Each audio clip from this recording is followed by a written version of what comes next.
va essayer de passer ensemble 1 heure pour décortiquer un petit peu vos pratiques, vos projets en matière d'expérience collaborateur et d'une certaine façon que les personnes ici présentes puissent repartir avec tout un ensemble d'idées visant ce qu'elles pourraient faire dans le cadre de leurs organisations respectives.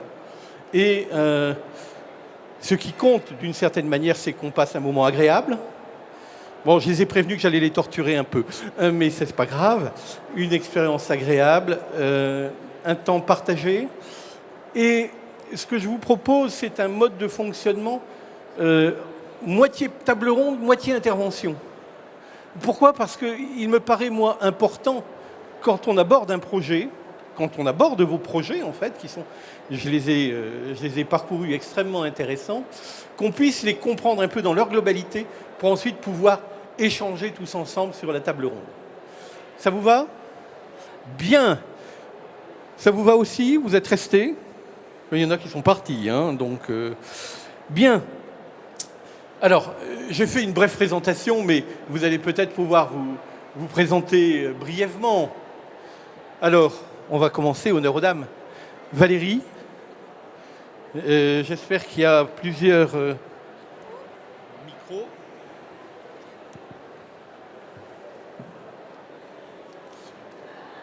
Donc je me présente, je m'appelle Valérie, je travaille chez Le Safre, entreprise industrielle agroalimentaire. Je suis chef de projet RH et digital sur un périmètre de solutions digitales et de process liés à l'acquisition des talents et du recrutement. Bonjour à tous, je m'appelle Arthur Guillon, je suis directeur du développement commercial de la société Kikopt. Et Kikopt, on est éditeur de solutions de recrutement pour faciliter la mobilité interne et la cooptation. Et donc notre métier, c'est de simplifier ce que quasiment toutes les entreprises font aujourd'hui de manière plus ou moins artisanale pour en faire en sorte que ça devienne leur premier levier de recrutement avec un accompagnement de proximité pour faire en sorte que l'animation et la communication fassent rayonner justement la marque employeur de nos entreprises. Bonjour, donc je suis Claire Louvre, je suis directrice des ressources humaines de Dalkia Nord-Ouest, donc Hauts-de-France et Normandie. Dalkia, c'est le leader de la transition énergétique, des métiers de la transition énergétique. Donc notre travail, c'est de faire de la conduite et de la maintenance d'installations énergétiques.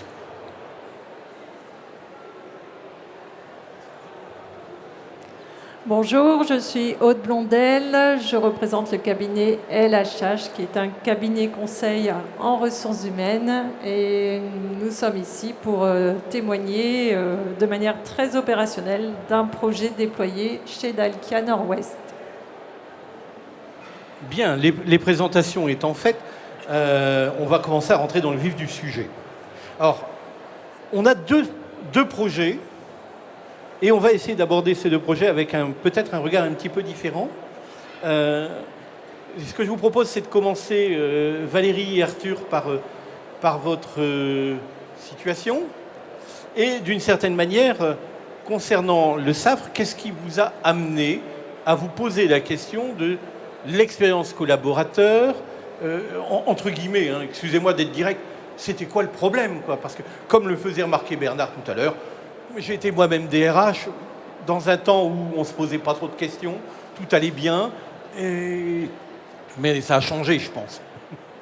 Oui, alors, ce qui a changé et ce qui a été à l'origine de notre projet d'expérience, de travailler sur l'expérience collaborateur et plus spécifiquement de la marque employeur, ça a démarré en 2017 chez nous, où en fait on était dans une période de forte croissance, en tout cas des ambitions de forte croissance, une grande diversification. Et finalement, on intégrait énormément de personnes. Et il y a un moment donné, le comité de direction, et donc sous l'impulsion du CEO, a souhaité en fait mettre en évidence ce qu'étaient les valeurs de Le Safre, donc de travailler sur un premier pilier, histoire de se réunir, donc les anciens, les nouveaux collaborateurs, de se réunir sur un terreau commun.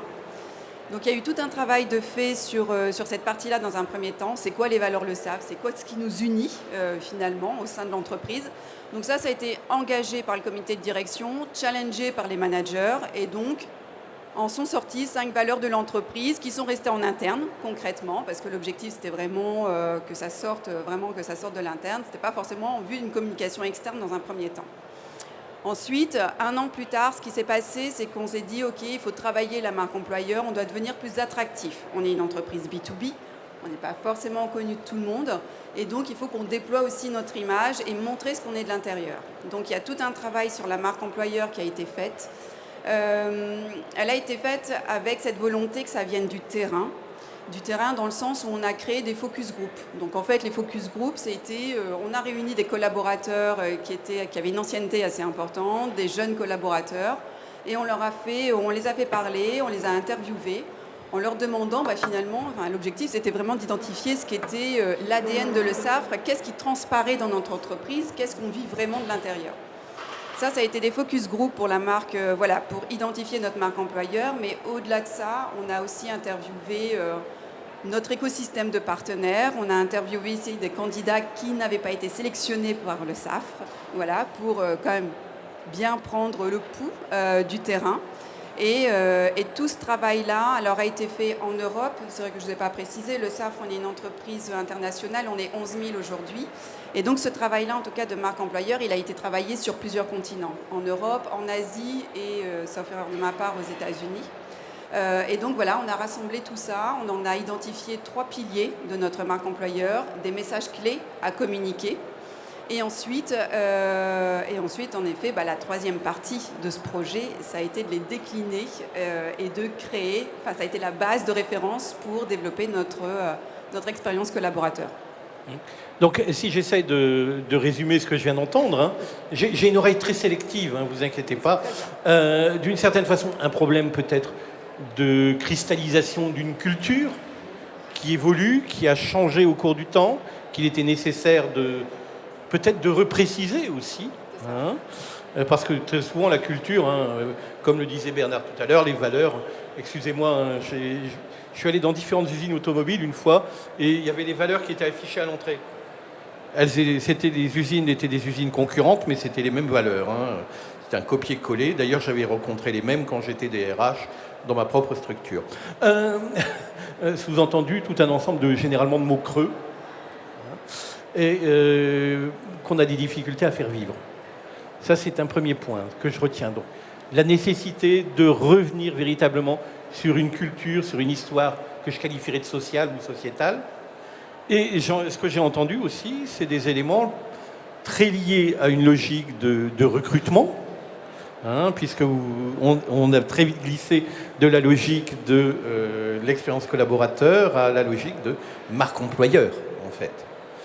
C'est un peu ça, c'est tout à fait ça. J'oublie des choses? Donc en effet, c'est les enjeux, c'était clairement l'attractivité et aussi la rétention, la fidélisation de nos collaborateurs. Beaucoup de départs? Honnêtement. On est entre nous, on est que deux, vous inquiétez pas. On est juste entre nous. Donc moi, alors des départs, non. On a des départs dus à certaines raisons, un manque de visibilité, de postes à pourvoir en interne par exemple. Après, est-ce que c'était beaucoup? Je parle d'une époque où je n'y étais pas. Donc non, en fait, ça a été l'accompagnement vraiment de la croissance de Le Saffre, en tout cas. D'accord. Et une origine du projet qui vient du COMEX, si je vous entends, tout à fait. Qui se pose quand même tout un ensemble de questions. Ouais. Ça, c'est un premier point qui me paraît important. Donc ça, c'est un peu le contexte. Un problème d'attractivité, mais moi, j'ai envie de vous dire... Vous avez commencé, Valérie, à nous en parler, mais comment on fait pour passer de cette idée, de cette intention, à une logique de projet en la matière? Comment on concrétise ce point, c'est-à-dire qu'on passe de l'intention au projet? Ça s'est passé... C'est sous l'impulsion du comité de direction. Donc on a posé les valeurs, on pose les piliers de la marque employeur et après on les décline concrètement. Donc là, c'est la mise en œuvre par la RH et par les managers et par le comité de direction de se dire ok, maintenant qu'on a cette base de référence, qu'est-ce qu'on en fait et comment on la décline en termes de communication et en termes d'outils auprès de nos collaborateurs. Donc chez Le Saffre, ce qu'on a fait, c'est qu'on a décliné... Alors, Ça s'est décliné sur nos offres d'emploi, ça s'est décliné, nos messages de marque employeur se sont déclinés sur toutes nos relations écoles. Mais on a aussi construit finalement aussi un écosystème digital d'outils dédiés à nos collaborateurs pour la promotion interne. Donc c'est en effet dans ce cadre-là qu'on travaille avec Kikopt pour la mise en place d'une plateforme de mobilité interne et internationale. Tout à l'heure, pendant les keynotes, j'entendais parler de onboarding. Alors nous, on a une solution de pré-boarding qui permet d'intégrer, ou en tout cas d'emmener dans notre culture et dans notre univers les personnes qui vont intégrer le SAFRE, mais qui n'ont pas encore mis un pied chez nous. Et ensuite, à partir de là, on commence à construire finalement l'expérience avec d'autres outils, avec du digital learning et des outils de talent management aussi pour faire évoluer nos collaborateurs. Donc en fait, quand on regarde bien, on commence à utiliser les outils pour construire, si je vous entends, une logique où certes au départ on avait peut-être une logique d'attractivité, mais où on commence à construire quelque chose qui relève d'une logique de parcours collaborateur. C'est bien ça. Donc c'est là que vous intervenez, cher ami. C'est ça, nous on arrive au bout du cycle, une fois que tout le travail de fond et le socle a été réalisé justement par le SAFRE. Donc en fait, ils ont réfléchi et vous agissez. C'est ça, voilà. Quoi qu'ils agissent aussi. On n'est pas la tête pensante, on est les exécutants de ça. Et effectivement, quand on met en place des politiques de mobilité interne ou de cooptation, la structure de la marque employeur et la fierté d'appartenance doit d'abord être travaillée et l'ADN d'entreprise doit d'abord être travaillé avant de pouvoir mettre en place ce type de projet. Donc c'est comme ça qu'on est intervenu. Vous pouvez nous en dire un petit peu plus? Vous avez fait comment? Comment on a fait? Groupe d'expression Pardon? Ou alors c'est que des groupes d'expression, etc. Ou alors tout est protégé par copyright, comme disait Jean-Henri tout à l'heure. Tout n'est pas protégé. Le SAFRE aussi, pour en redire 2-3 petits mots par rapport à ce qu'on a pu en échanger aussi ensemble. Le SAFRE, c'est une entreprise hautement technologique sur la partie innovation R&D, qui est très très reconnue de la part des ingénieurs, mais dans les autres métiers, qui est peut-être un petit peu moins connue pour ce qu'elle n'est en termes d'innovation et en termes de recherche et développement. Et donc, pour répondre à l'innovation justement du groupe, ils ont fait appel à nous pour digitaliser leur programme de mobilité interne puis de cooptation plus récemment, pour rester dans la même lignée et proposer une expérience collaborateur qui soit la plus simple et qui est la plus fidèle par rapport au programme et au fonctionnement interne. L'avantage aussi de la solution Kikopt, c'est qu'on est une entreprise internationale. Donc une plateforme de mobilité interne chez nous n'avait de sens qu'en la déployant sur tous les pays.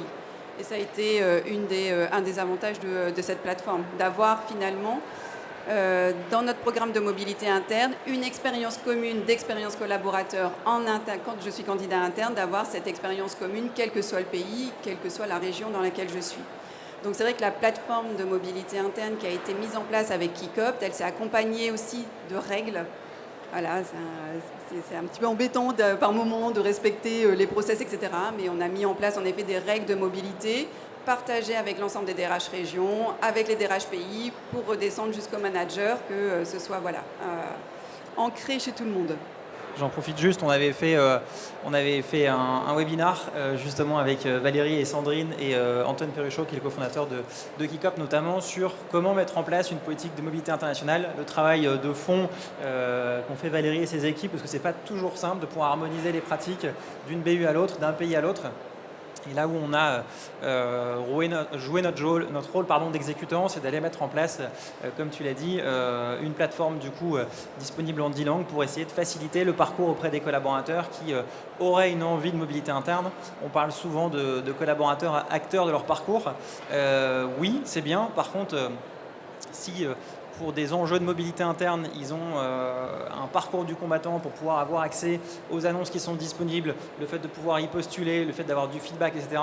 Si c'est entre le 15e onglet du système SIRH, entre les chèques vacances et chèques déjeuner, on a déjà perdu le combat. C'est-à-dire qu'ils ont déjà eu la volonté de bouger et c'est notre métier, c'est d'aller du coup pousser les collaborateurs de l'ESAFRE en disant ok, tu as un souhait d'évolution, notre rôle c'est de te pousser les annonces qui pourraient potentiellement t'intéresser. Après, à toi d'être acteur, de dire ça m'intéresse ou ça ne m'intéresse pas, mais ça permet de faciliter du coup l'expérience collaborateur-utilisateur. Donc, en fait, si je résume un petit peu ce que je viens d'entendre, d'une certaine façon, cette logique de mise en place d'une plateforme de mobilité, avec éventuellement des dimensions technologiques, ça a été l'occasion pour vous de repenser les logiques du parcours collaborateur et de faire vivre, d'une certaine façon, une nouvelle expérience collaborateur. Et c'est, d'une certaine façon, vous avez pris le chemin de faire bouger tout ça grâce, entre guillemets, à une pratique, une politique qui peut avoir éventuellement d'autres impacts sur les autres pratiques RH, type recrutement, etc. Alors oui, c'est exactement ça. En fait, notre objectif, c'était vraiment de poser les premières briques d'une marque employeur qui est vécue de l'intérieur. Un de nos piliers, c'est quand même d'évoluer au sein d'un environnement mondial chez le SAFRE. Et donc pour ça, c'est quand même très dédié à nos collaborateurs. On les fait grandir alors, via une plateforme de digital learning ou de parcours de formation, mais on les fait aussi évoluer. On analyse aussi leurs performances et leurs compétences. Voilà, pour les faire évoluer en interne. Donc c'est vraiment en effet une des premières briques de notre marque employeur qui l'a fait vivre. Merci.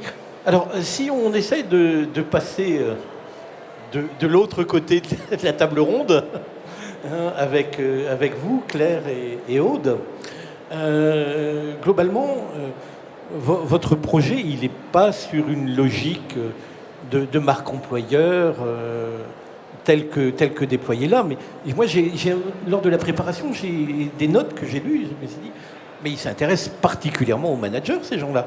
Et d'une certaine façon, alors, qu'est-ce qui vous a amené notre à ça? sujet était un peu différent, mais avec le souci effectivement que nos managers qui sont des collaborateurs aient une réelle expérience aussi de leur rôle.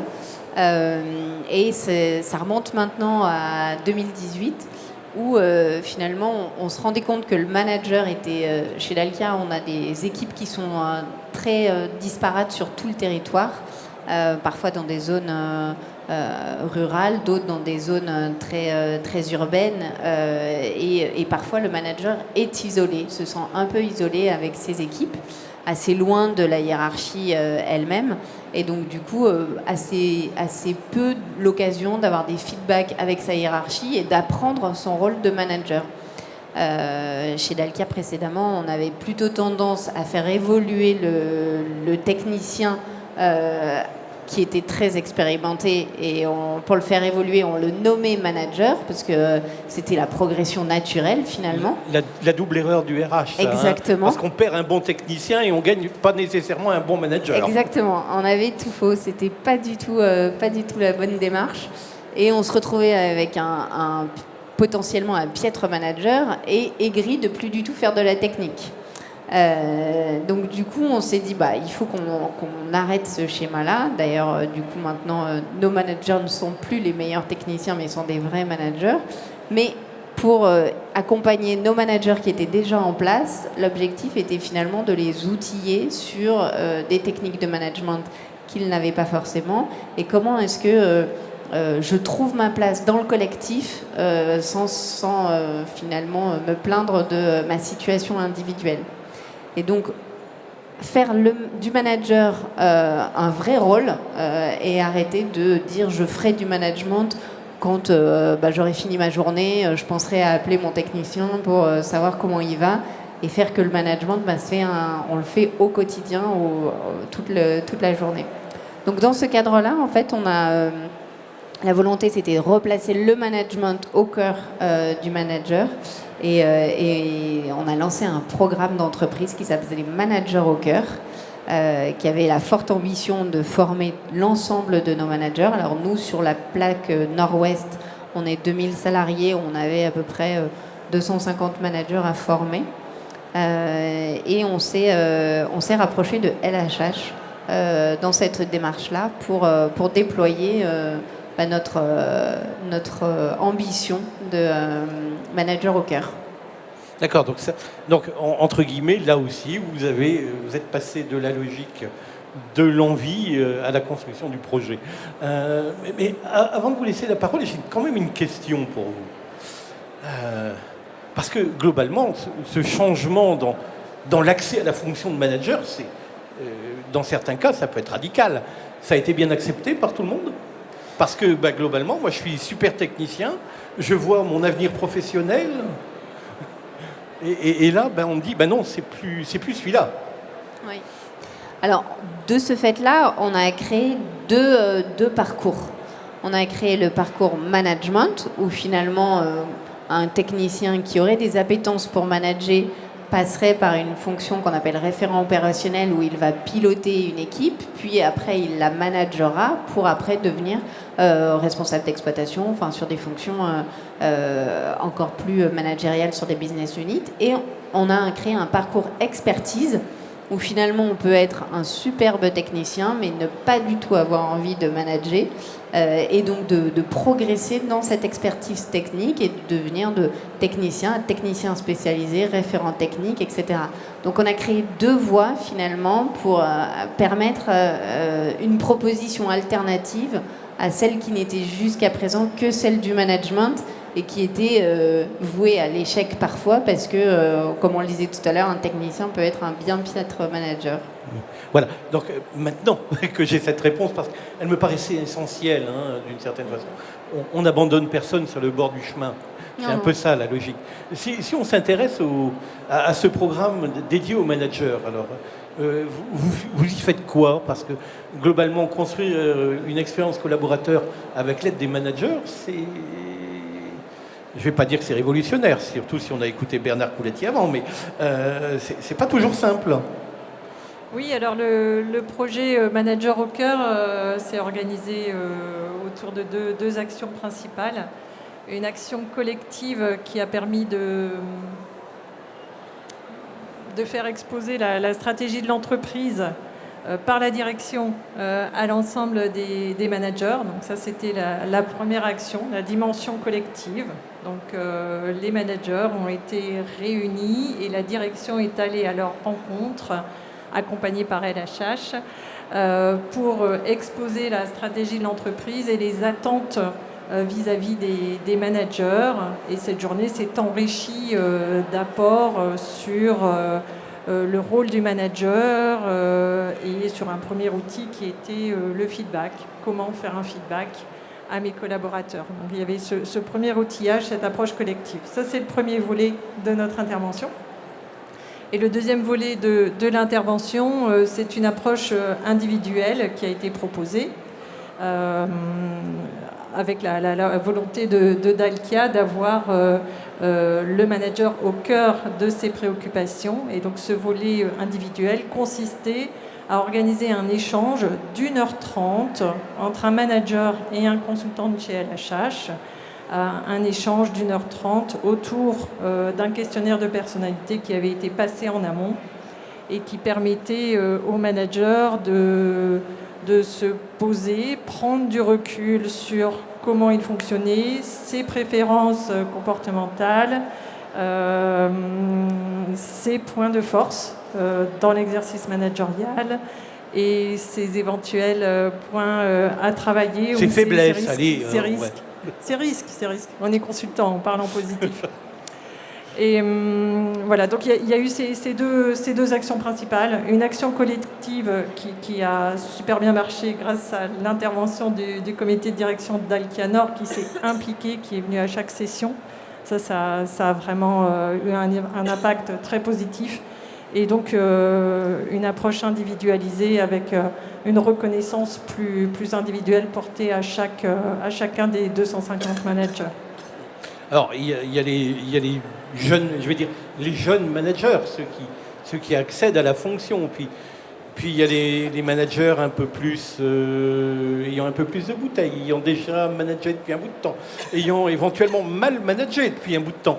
Ça se passe comment avec eux? Enfin, comment on leur fait prendre conscience que la qualité de leur management va induire toute la qualité de cette expérience collaborateur, de la fidélisation, de la qualité de production, dirais-je, etc. Comment ça se passe avec eux? Parce que globalement, on remet un peu en cause leur mode de fonctionnement, là. Là, l'idée, c'était que, effectivement, c'est intéressant ce que vous dites, c'est qu'ils puissent avoir un moment de recul aussi sur leur pratique et sur est-ce que je suis à la bonne place, est-ce que j'aime ce rôle finalement, hein. Donc ça, Dalkia nous a permis d'aborder ce sujet-là et c'est ensuite que vous avez conçu ce double parcours, soit expert, soit manager. Les vieux managers, les jeunes managers, finalement, leur indicateur à eux, c'est est-ce que je suis à l'aise dans le rôle ou pas. Et donc, ils savent. Ils savent.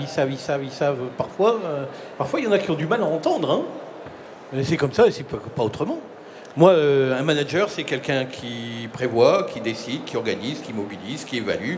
Et puis, de toute façon, je veux voir qu'une seule tête. Hein, cheveux coupés à ras, etc. On fait comment avec eux? Alors, il y en avait. Il y en a encore. Malheureusement, je pense qu'on en C'est parce trouve. que j'en ai rencontré. Hein. Désolé. Mais ils s'assouplissent, ils se soignent. De toute façon, aujourd'hui, dans les équipes intergénérationnelles, ça marche plus ce genre de management, clairement. Et les plus jeunes, et même les moins jeunes, ne se plient plus à ce management un peu paternaliste, directif, très à l'ancienne, comme on peut le dire. Donc ceux-là n'ont jamais été préalablement formés au management. Ils ont fait comme ils ont pu, souvent avec ce qu'ils pensaient être juste. Et ils étaient, semble-t-il, dans le vrai, croyaient-ils. Et l'idée, c'est justement de leur dire, mets un pas de côté et écoute aussi le besoin de tes salariés. Ce n'est pas forcément comme ça que ça marchera. Et donc l'idée, c'était vraiment de travailler avec eux. Et le fait qu'il y ait de l'individuel, qu'on sorte du collectif, on a pu adapter aussi ce qu'on appelait un peu le coaching en 1h30, où comment est-ce que je m'oriente vers des pratiques managériales un peu plus adaptées et à l'écoute des besoins des équipiers, quoi. Alors, je m'adresse à vous, Valérie, là, parce que globalement, là, on commence à toucher les éléments liés aux conséquences de la mise en place de tels systèmes. Et chez vous, ça a eu quel effet, la mise en place de votre parcours collaborateur? Vous avez je ne vais pas dire... Arthur, bouchez-vous les oreilles. Un vrai retour sur investissement. Je suis dur en parlant de ROI. Hein.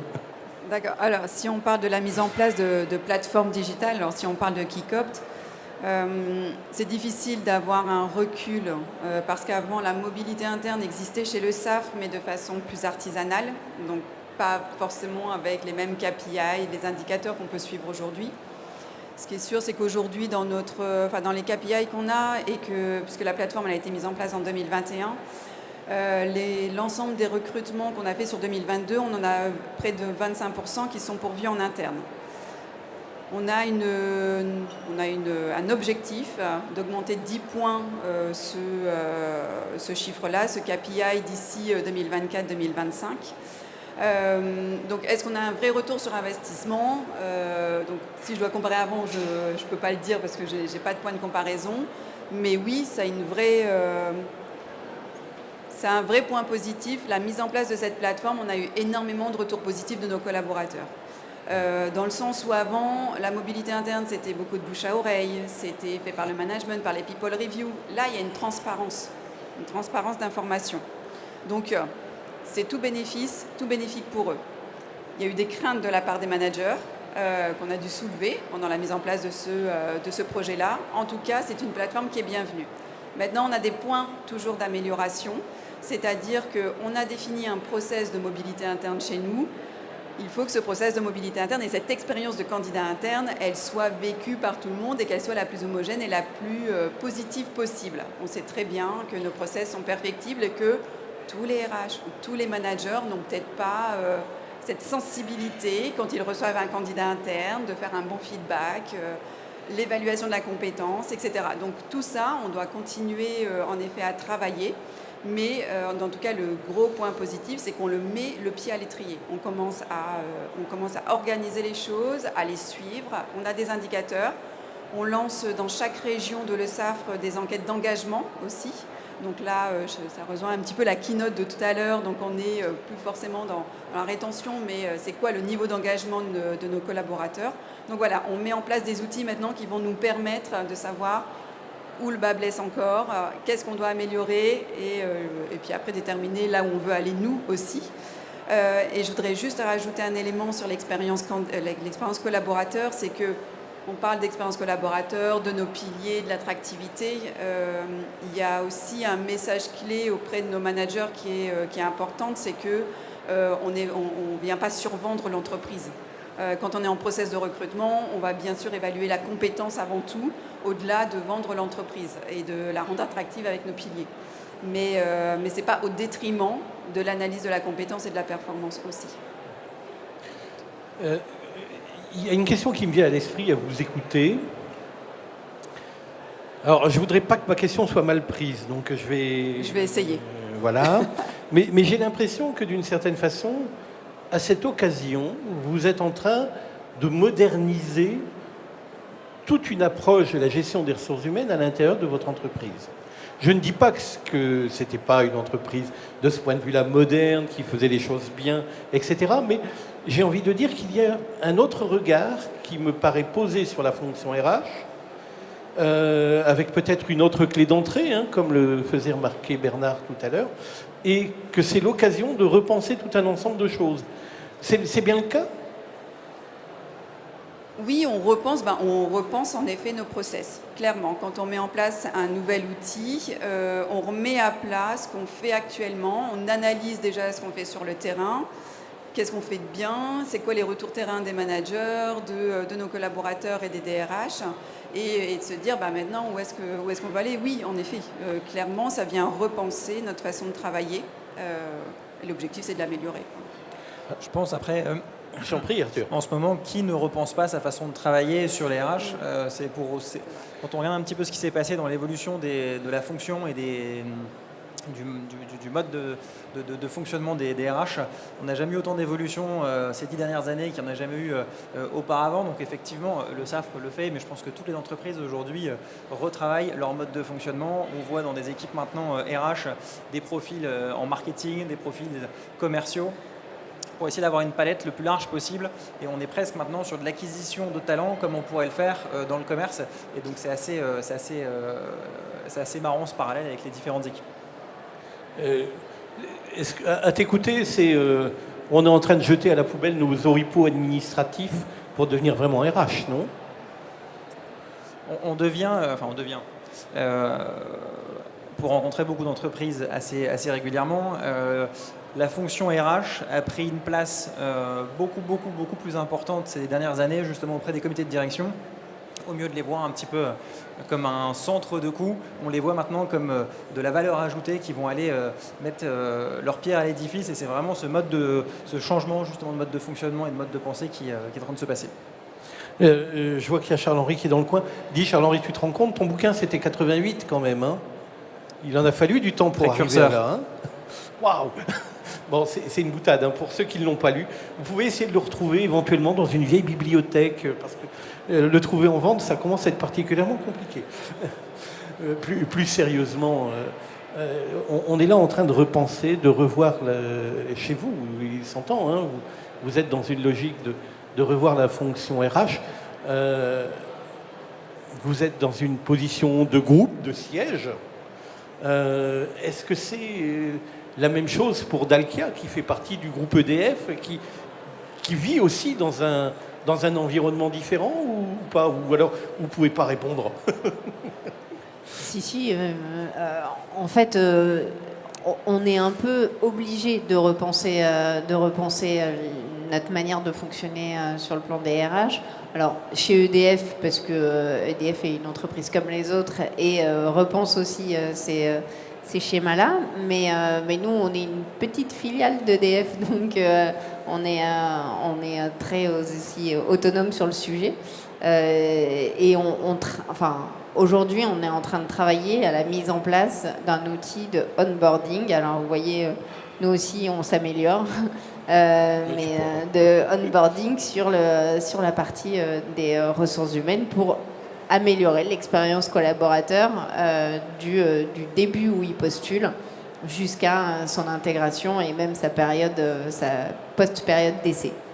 Donc on est sur cette dimension-là où on considère que de toute façon l'intégration du collaborateur commence même avant même qu'il n'arrive et qu'il faut soigner son entrée comme on recommande de soigner sa sortie. Donc on a deux expériences, hein. L'une qui est plutôt orientée parcours collaborateur et l'autre qui est plutôt orientée, même si c'est caricatural ce que je dis là, hein, sur les managers.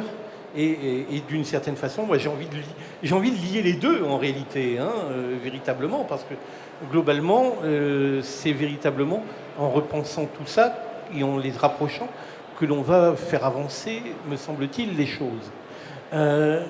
Aude, globalement, là, de ce que vous venez d'entendre et de vos expériences, toutes entreprises confondues, hein, pas besoin de citer les noms des entreprises, il peut y avoir des éléments de confidentialité.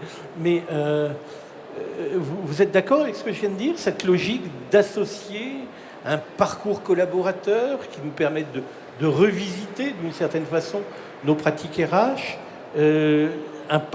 aussi une posture du manager, hein, ça vous paraît la bonne chose? Ça doit se bâtir comme ça en permanence? Il faut créer une joint venture avec Arthur, que sais-je? Ce qui se passe aujourd'hui dans les entreprises, ce qu'on entend, c'est on a du boulot, mais on n'a pas de ressources. Et là, dans ce que j'entends, il y a un véritable enjeu d'attractivité des compétences. En tout cas, pour Dalkia, agir sur les compétences managériales, veiller à ce que les managers traitent bien les collaborateurs, abordent les sujets sous le bon angle. On sait que ça a un impact sur la fidélisation des collaborateurs sur le terrain.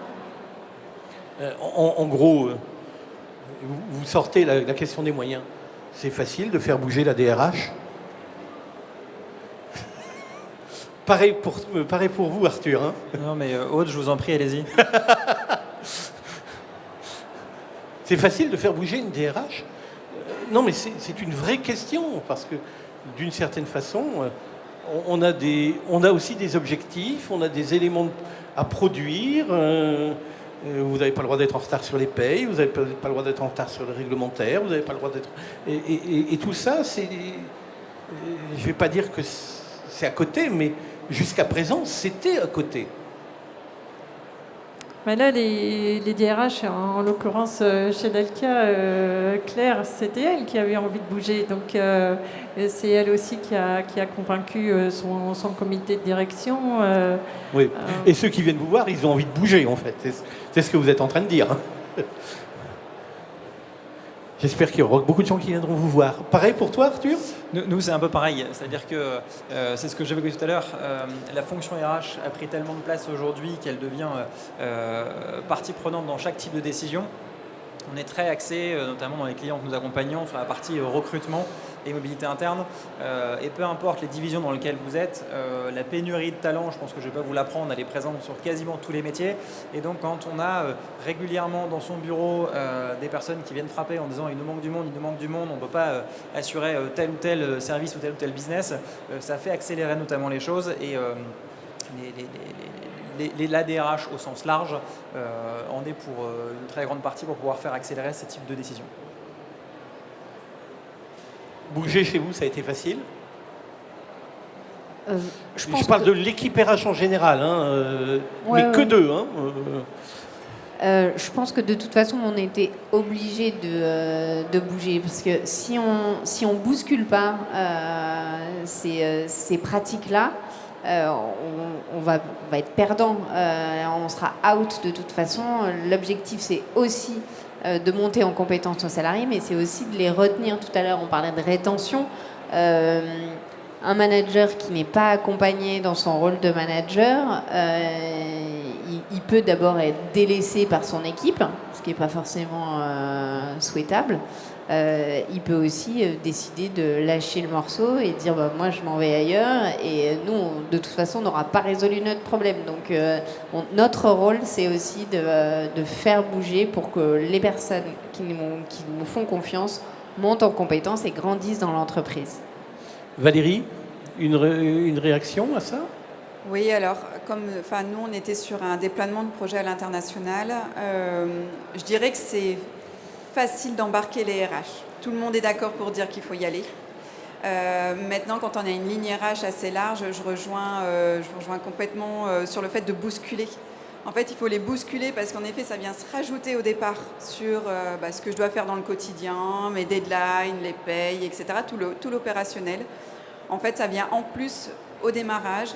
Et puis après, tout doucement, ça va venir en fait s'ancrer dans les process, ça va venir s'ancrer dans les habitudes. Mais en effet, il faut bousculer les RH, les accompagner. Alors, quand je parle d'accompagnement, quand nous, on déploie une plateforme de mobilité interne, on va les accompagner sur les supports de communication. Par exemple, on va leur produire un kit qu'il faut traduire naturellement dans leur langue, mais au moins le kit est déjà fait. En fait, c'est de les accompagner, faciliter la mise en place. Et ensuite, ça va être de suivre un certain nombre d'indicateurs, de KPI, et de se dire, OK, tous les 2 mois ou tous les trimestres, on se retrouve. Et alors, on en est où sur l'implémentation de cet outil? Comment les collaborateurs ont reçu ou ont accueilli la plateforme? Et ça va être de suivre avec eux pour que ça devienne finalement un réflexe et que ça vienne dans les habitudes, tout comme le reste. En fait, vos interventions viennent assez en écho aux 2 premières keynotes. Vous avez pu y assister ou pas du tout? Non. Personne. Zut. Ma question tombe à l'eau. D'une certaine manière, comment pourrait-on essayer de capitaliser vos expériences et de les partager le plus possible au-delà de tout ce que vous faites ici? Sacrée question. Parce que là, vous venez d'échanger sur la partie management. Qu'est-ce que ça génère comme idée chez vous? Et concernant cette plateforme de mobilité, qu'est-ce que ça a comme idée chez vous? Bon, je passe. Moi je pense que la plateforme de mobilité, je connais pas bien. Je pense que c'est un superbe outil. Je comprends que ça puisse faire peur quelques managers, parce que souvent les managers, quand ils ont des talents, ils veulent surtout pas qu'ils puissent être sur le marché, même interne. Et donc du coup, on a un peu tendance à se le garder, à tort, parce qu'il vaut mieux qu'ils grandissent dans l'entreprise plutôt qu'ils grandissent ailleurs. Et donc je pense que c'est un outil qui doit faire plus peur au management qu'à la RH, je pense. Mais je serais curieuse de connaître. Je ne connais pas du tout. Avec plaisir. Et de votre côté? Alors oui, faire grandir les managers dans leurs fonctions, faire en sorte qu'ils prennent pleine possession de leur mission et qu'ils puissent accompagner leurs collaborateurs, inévitablement, c'est un indispensable dans l'entreprise. Donc oui, bien sûr, de partager plus en effet sur comment accompagner les managers pour bien prendre leurs fonctions complètement. J'ai l'impression, Arthur, que tu voulais dire quelque chose. Pour rebondir à ce qui a été évoqué, quand on voit un petit peu la thématique de la table ronde, c'était comment faire de son expérience collaborateur, la faire rayonner plutôt à l'externe. Quand on a un socle qui est solide en interne sur toute l'ADN, la marque employeur et vraiment qui est l'entreprise, le meilleur vecteur pour pouvoir communiquer reste la crédibilité des collaborateurs. Quand on regarde sur les pages LinkedIn professionnelles, ou quand c'est un PDG d'entreprise qui communique, il va toujours communiquer bien évidemment de manière positive envers son entreprise et pour son entreprise. Dès qu'un collaborateur qui se sent bien et qui, j'ai envie de dire presque pour l'amour du drapeau, a envie de porter le message, la crédibilité est 3 fois plus forte que quand c'était de l'information descendante au niveau du corporate. Et donc effectivement, avoir quelque chose qui fait du bien à l'intérieur se voit aussi à l'extérieur. J'allais sortir une histoire de bifidus, mais on va passer. Bien. C'était un petit peu la question que je voulais aborder en guise de synthèse avec vous. Parce que d'une certaine façon, comment vous faites rayonner ces différents points à l'intérieur, à l'extérieur? Et question subsidiaire, est-ce que ça fait rayonner la DRH? Alors, nous, une fois qu'on a terminé notre projet Manager au cœur, on a voulu du coup aller encore un peu plus loin. Alors là, on s'est lancé dans un nouveau projet qui est aussi un projet de management, où là, on va plus accompagner les managers sur la transformation.